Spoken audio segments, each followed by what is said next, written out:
Collective research. Active fundamental research in global capital markets. Make informed decisions.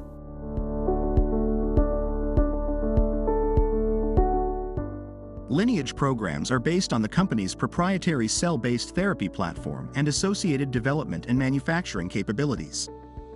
With our platform, we develop and manufacture specialized, terminally differentiated human cells from our pluripotent and progenitor cell starting materials.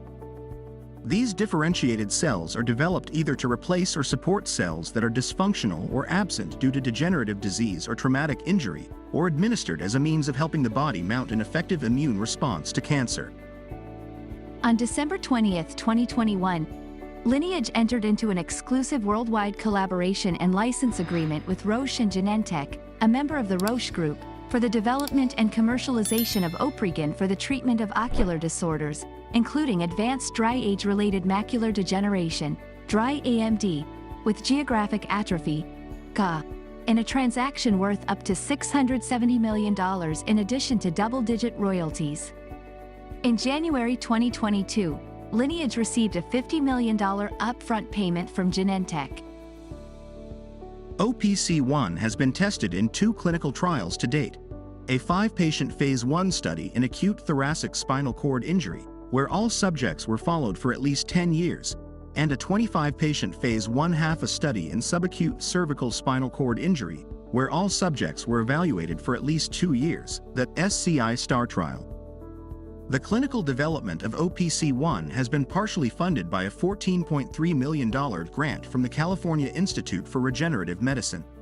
VAC2 is an allogeneic, or non-patient-specific, cancer vaccine candidate designed to stimulate patient immune responses to telomerase, which is commonly expressed in cancerous cells but not in normal adult cells. VAC2, which is produced from our pluripotent cell technology using a directed differentiation method, is comprised of a population of mature dendritic cells. Sales. There is a noticeable decline in sales from 2018 to 2020, followed by a substantial increase in 2021 and a significant jump in 2022. The surge in sales in 2021 and 2022 suggests a potential recovery and growth phase. Net income.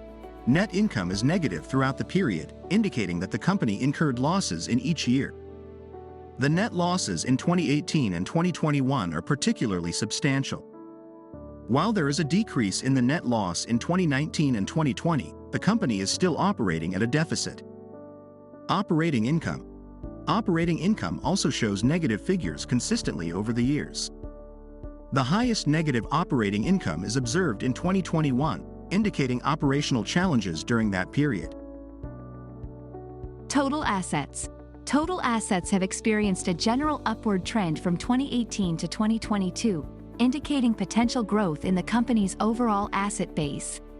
The increase in total assets might be attributed to various factors such as acquisitions, investments, or organic business growth.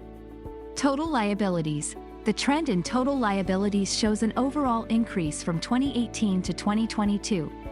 There is a significant increase in liabilities from 2018 to 2021, and a moderate increase in 2022. The substantial increase in liabilities could be a result of increased borrowing or other financial obligations. Debt-equity ratio. The ratio is very low in 2020 and 2021, indicating a conservative capital structure with a lower reliance on debt financing. In 2019, there is a notable increase in the debt-equity ratio, suggesting a higher proportion of debt in the capital structure.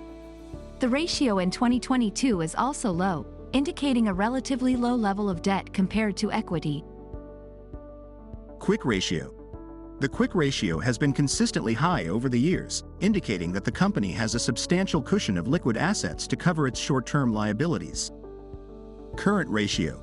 Like the quick ratio, the current ratio has been consistently high, indicating a healthy ability to cover short-term liabilities with both liquid and non-liquid assets. The current ratio also shows a strong and consistent trend over the years.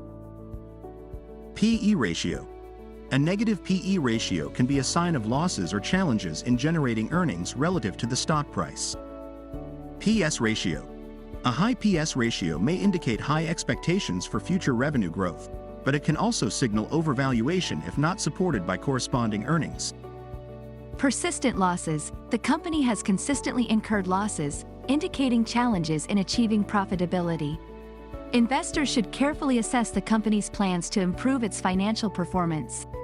Operational challenges.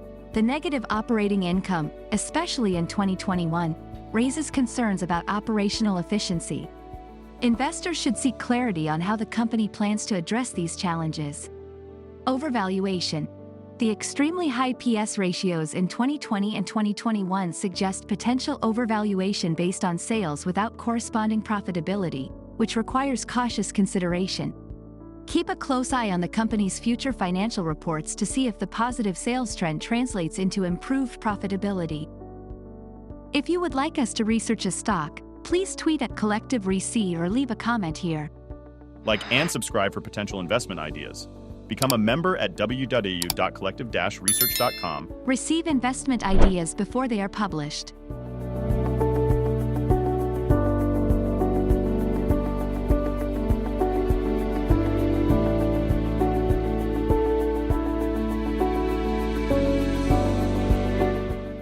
Collective research.